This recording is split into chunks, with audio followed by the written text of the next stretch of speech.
चलिए देखो हम स्टार्ट करते हैं। दिखाई दे रहा है, डिस्टर्ब तो नहीं हो रहा किसी को ये। चलिए देखो हम चलिए देखो आज का जो टॉपिक है वो है डेथ ऑफ पार्टनर।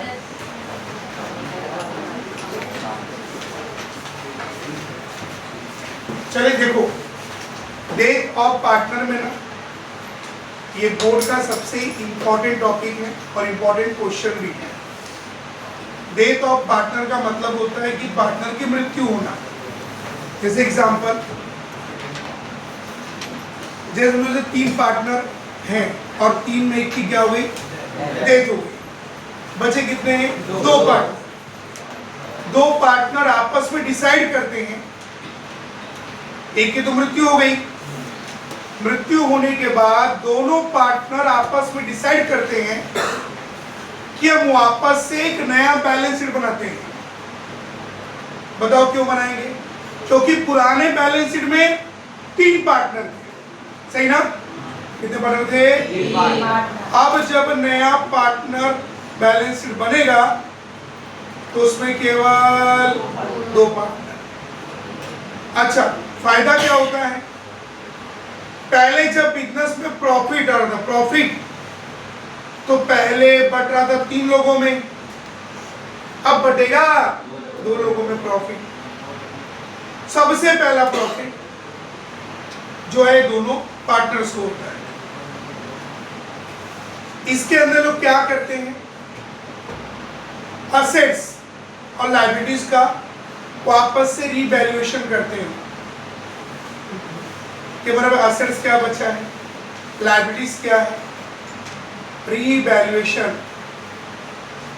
रीवैल्यूएशन मतलब असेट्स या तो बढ़ेगा या तो कम होगा, या तो लायबिलिटी बढ़ेगी, लायबिलिटी क्या होगी, कम होगी। 2 चीज, असेट्स बढ़ा तो फायदा, असेट्स कम हुआ तो नुकसान, कर्जा बढ़ा तो नुकसान और कर्जा कम हुआ फायदा। डेथ ऑफ पार्टनर में आपको दिया रहे क्वेश्चन में बैलेंस शीट, क्या दिया रहेगा, बैलेंस शीट। बैलेंस शीट दिया रहे 100% है और नीचे कुछ एडजस्टमेंट दिए रहेंगे। सबसे पहली चीज, डेथ ऑफ पार्टनर के अंदर पुराने पार्टनर डिसाइड करते हैं कि जिस पार्टनर की मृत्यु हुई है उसका नाम बैलेंस शीट से रिमूव करते हैं। भाई पुराने बैलेंस शीट में क्या था, 3 पार्टनर थे, एक की मृत्यु, कितने बचे, 2 partner. Number 1, death of partner के अंदर जब भी बोर्ड में क्वेश्चन आएगा तो नंबर 1 पहले चेक करना गुडविल। गुडविल, गुडविल होता क्या है, रेपुटेशन ऑफ द फर्म। मतलब किसी भी फर्म ने कितना मार्केट में रेपुटेशन कमाया है, कितना नाम कमाया है, उनकी वैल्यू होती है, उसको कहते हैं goodwill, reputation of the firm.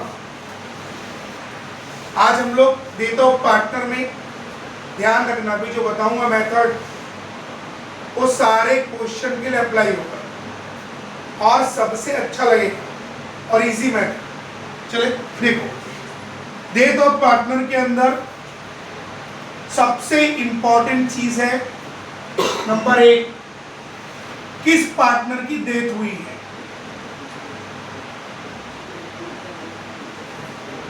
Partner death,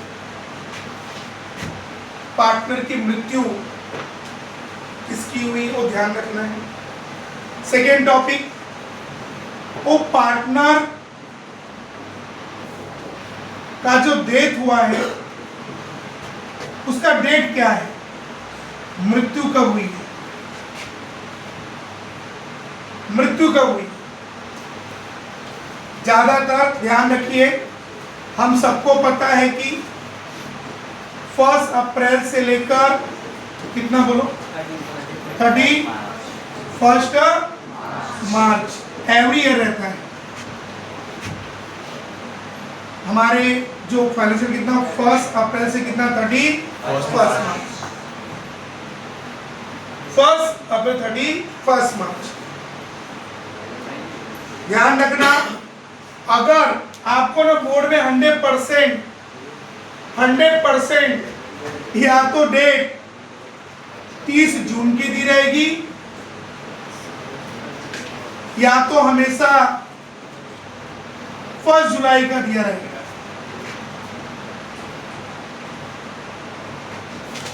क्या बोला मैंने? 30 जून या 1 जुलाई। आप ध्यान देना, जो पार्टनर था जिसकी डेथ हुई है वो 3 मंथ जिंदा था। सर कैसे? 31 मार्च से अगर आप काउंट कर कितना 30 जून या 1 जुलाई तो 3 मंथ, कितना मंथ? नंबर 1, मैंने क्या स्टेप बताया? जब भी डेथ ऑफ पार्टनर आए ये चेक करना कि उसमें कौन सा पार्टनर डेथ हुआ है, नंबर 1। सेकंड स्टेप क्या देखना है? वो किस डेट को मरा हुआ। वहां पे ध्यान रखना 3 मंथ का ही आता है बोर्ड। अगर कभी आ गया 1 अक्टूबर, क्या आ गया तो 6 मंथ है। क्या बोला मैंने? अगर 1 अक्टूबर आया तो कितना मंथ? 6 मंथ। सही ना? कैसे? 31 मार्च से कितना 1 अक्टूबर काउंट 6 मंथ होता है। नंबर 1 ध्यान रखना, डेट ऑफ पार्टनर में सबसे पहला इंपॉर्टेंट चीज बताओ, मैंने क्या बताया कि कौन सा पार्टनर की डेथ हो रही है और प्लस वो किस डेट को मरा है। नंबर 1 उस पर ध्यान देना, ठीक है। उसके बाद डेथ ऑफ पार्टनर के अंदर वैसे तो 1 पार्टनर डाइड रहेगा, 1 पार्टनर के मरने के बाद कोई नॉमिनी, पढ़िए नॉमिनी, मृत्यु होने के बाद कोई भी फैमिली मेंबर्स उसमें से क्या रहेगा? नॉमिनी। भाई ये तो मर चुका है ना, उसका कैपिटल, उसका पैसा सब नॉमिनी क्लेम करते हैं। अगर आपकी मृत्यु हो जाए तो आपके जो नॉमिनीज रहेंगे वो आपके पैसे, प्रॉपर्टी का अधिकार रहता है उसका, ठीक है। नंबर 1 ध्यान देना है, कितने कॉलम बनेंगे, कितने कॉलम बनेंगे। नंबर 1 3 कॉलम्स हैं जो इंपॉर्टेंट हैं, बाद में आगे और भी है, लेकिन जो एकदम बेस है। नंबर 1 जो बनेगा वो बनेगा profit and loss adjustment account. अगला बनेगा partner capital account. All partner जो थे, जो मरा है उसका भी बनाना है, ऑल पार्टनर। और ये बनेगी बैलेंस शीट, जो एकदम न्यू बैलेंस शीट रहेगी। इस न्यू बैलेंस शीट के अंदर जो रिमेनिंग पार्टनर, रिमेनिंग मतलब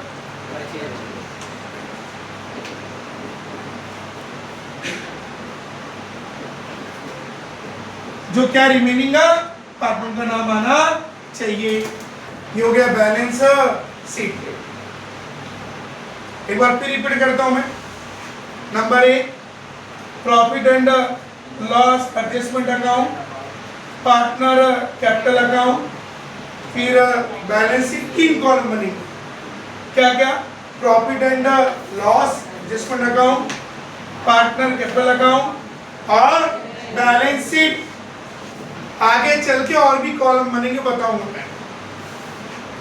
ठीक है, मैंने क्या क्या बोला? मैंने profit and loss adjustment account, फिर ध्यान रखो पार्टनर्स कैपिटल अकाउंट, फिर बैलेंस शीट। देखो मैं शुरुआत करने जा रहा हूं एग्जाम्पल नंबर 1, जिसमें आपको पूरा समझेगा। एग्जाम्पल नंबर 1 चेक करो कितना पेज नंबर है। पेज नंबर कितना? 188। सब बच्चे कॉलम देख ले क्या कहां पर है ये।